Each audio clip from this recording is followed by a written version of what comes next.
You might think that jealous people are easy to recognize, that they're obviously uncomfortable, negative, or openly dislike you. But in reality, it's not that simple. Many of them don't attack you directly. They don't speak badly about you in public, and they don't try to confront you outright. Instead, they show up in a way that feels completely normal, sometimes even friendly, caring, and close. They ask about you, they listen to your stories, and sometimes they say things that seem completely harmless on the surface. But underneath those words, there's something more subtle, a trace of doubt, a hint of dismissal, or a quiet attempt to pull you down. You won't notice it immediately.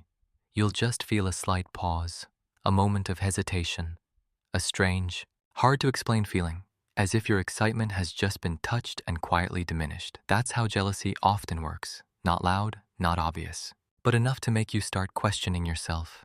And most of the time, they do it through something very familiar. Questions. What have you been doing lately? You seem really different. At first glance, this sounds like a completely normal question, even a bit of positive curiosity.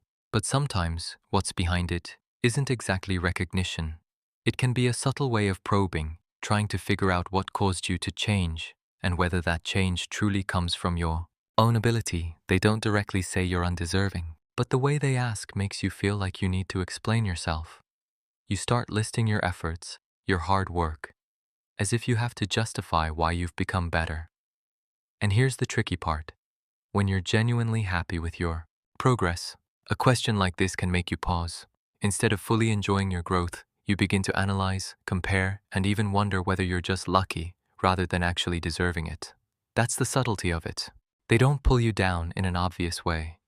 They simply place a quiet question in your mind, but that question is enough to shake your inner confidence, and sometimes just a small moment of doubt is already more than enough.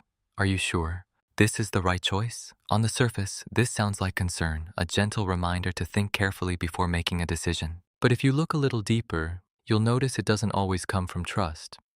It often comes from doubt. They don't say you're wrong. They don't directly disagree. But the way they ask makes you pause. You start reconsidering something you were once completely sure about. You think it through again, weigh it again, and even begin to wonder if you're rushing into things. The issue isn't in rethinking, sometimes that's necessary, but when this question shows up right as you're feeling motivated and confident, it can interrupt that positive momentum. It shifts you from a state of moving forward into a state of hesitation. That's the subtle part. They don't have to do much.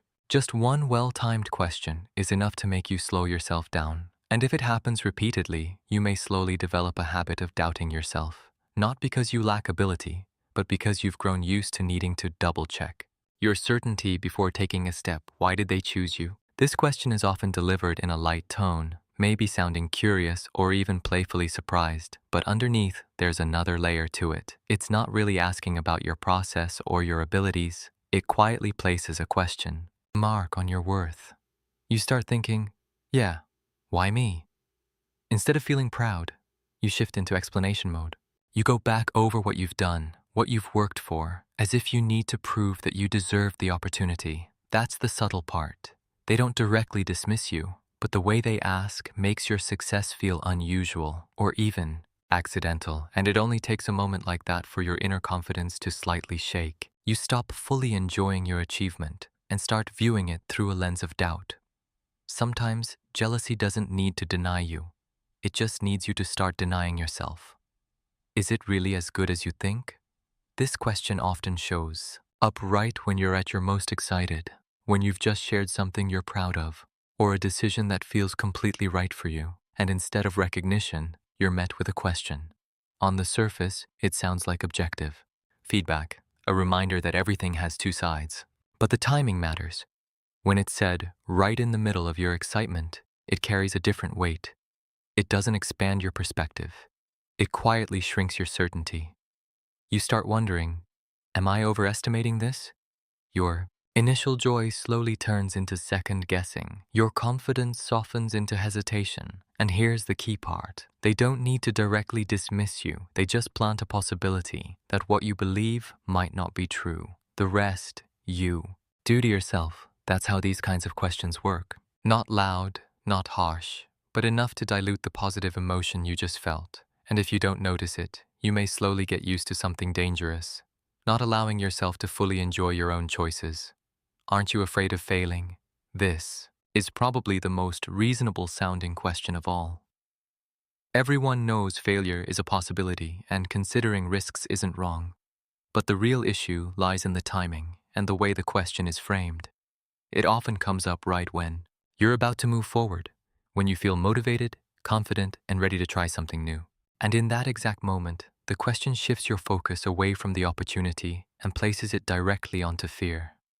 You begin to imagine the worst-case scenarios, the risks, the mistakes, the chances of things not working out.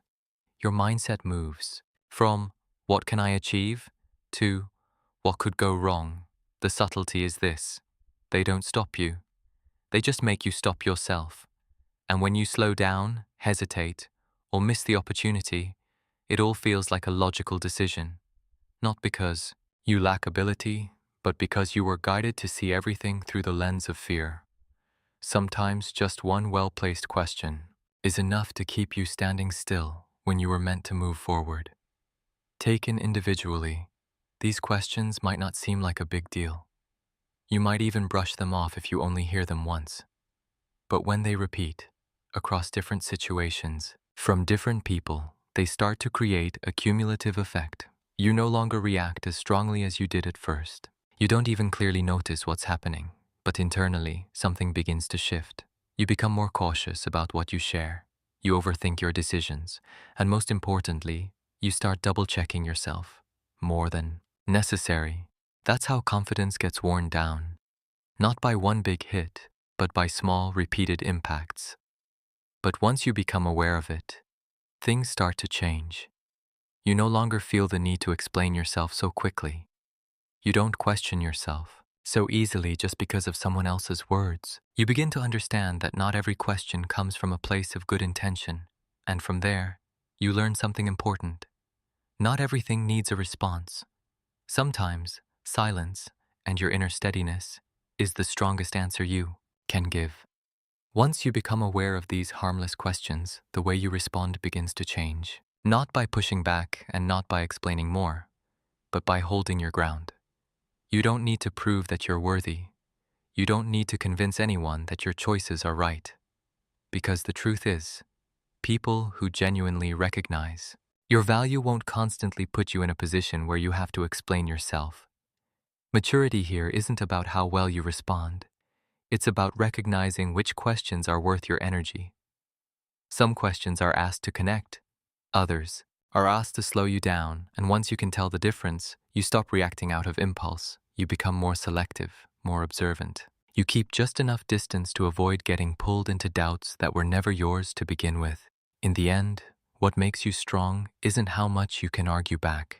It's how little you're shaken by things that were never meant to have power over you in the first place. That's not weak silence. That's control. At some point, you'll realize not every question deserves an answer, and not everything is worth explaining. You no longer rush to prove that you're right. You don't let small questions shake what you've already built within yourself. You still listen, but you don't absorb everything. You stay present, but you don't let yourself get pulled down. And eventually, the biggest shift isn't in how others treat you, but in how you hold yourself steady through it all. Because in the end, calmness isn't about staying quiet just to let things pass. It's about knowing your worth and not letting anyone make you forget it.